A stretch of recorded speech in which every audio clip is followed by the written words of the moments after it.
What if I told you the most morally upright man to ever set foot in the White House wasn't a wealthy lawyer, a war general, or a silver spoon politician, but a peanut farmer from rural Georgia?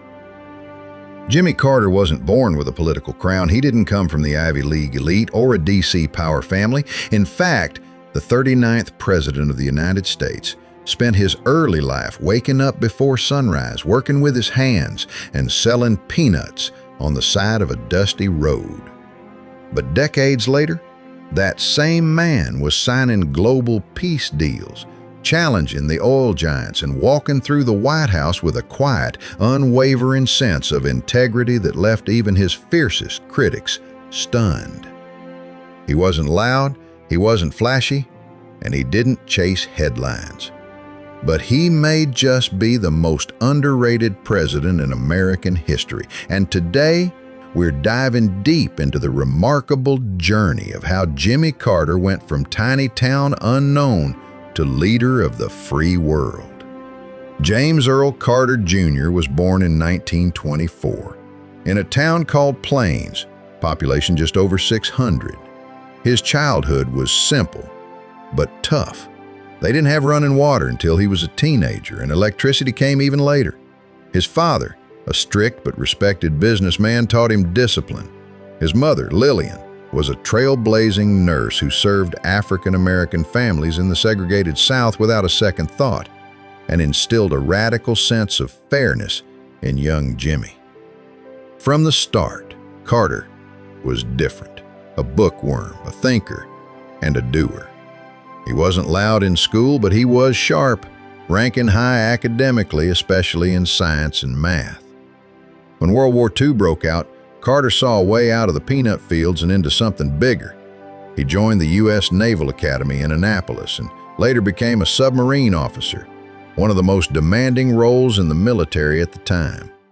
He served under Admiral Hyman Rickover, the father of the nuclear navy. And if that name doesn't ring a bell, just know this: Rickover was a no-nonsense perfectionist. Working with him was like being forged in fire. Carter thrived. He learned about responsibility, leadership, and working under immense pressure. He was headed for a long Navy career until fate pulled him back to Georgia. In 1953, his father passed away unexpectedly. Carter made the hard call. He resigned his Navy commission and returned home to run the family peanut business. And let's be clear, this wasn't a glamorous comeback. The farm was deep in debt, equipment was breaking down, crops were failing. He and his wife Rosalind were struggling to keep the lights on. But Jimmy Carter, being Jimmy Carter, rolled up his sleeves. He studied agricultural science, modernized operations, and turned the failing farm into a profitable business within a few years. And this is where the seeds of leadership started to sprout. His first entry into politics came almost accidentally. In the early 60s, Carter was frustrated by local government corruption and racial injustice. So, he ran for Georgia State Senate and won. He ran again and won again. And in 1970, he shocked everyone by winning the governor's race. Now here's the twist. He ran that campaign pretty conservatively. He appealed to the Southern voter base, but the moment he got into office, he flipped the script. In his inaugural address, he famously declared, "The time for racial discrimination is over." And just like that, Jimmy Carter became a progressive in conservative clothing, pushing for desegregation, women's rights, and ethics in government. But here's the part that's wild. Despite being a rising star, Carter had no national platform. No one outside the South even knew his name. So, when he launched his presidential campaign in 1974, most political pundits laughed, literally. But what they didn't count on was timing. In the shadow of Watergate, Americans were done with scandal, lies, and corruption. They wanted someone pure, someone honest, someone who wasn't part of the Washington machine. And Carter? He was the anti-politician. He wasn't charismatic in the usual way, but he was deeply sincere. His smile looked real. His southern drawl wasn't polished, and when he said, "I'll never lie to you," people believed him. That message struck gold. Carter crisscrossed the country by car, meeting small-town folks, shaking hands and winning hearts. In 1976, he narrowly defeated Gerald Ford and became the first president from the Deep South since the Civil War era. But the presidency, that was a whole different battlefield. Carter entered office with massive ambition. He wanted to reshape America's energy dependence, clean up government ethics, and put human rights at the center of U.S. foreign policy. He installed solar panels on the White House roof, encouraged Americans to conserve energy, and wore sweaters on national TV instead of turning up the heat, because he wanted to lead by example. On the international stage, he brokered the historic Camp David Accords, an actual peace deal between Egypt and Israel that changed the Middle East forever. He normalized relations with China and pushed back against dictatorships in Latin America and Africa. All of this while never once launching a war. But Carter's presidency wasn't smooth sailing. Inflation skyrocketed, gas prices soared, there were long lines at fuel stations, and Americans were growing frustrated. Then, in 1979, the Iran hostage crisis hit like a punch to the nation's gut. 52 Americans were taken hostage in Tehran. Carter's attempts at a peaceful resolution dragged on for 444 days.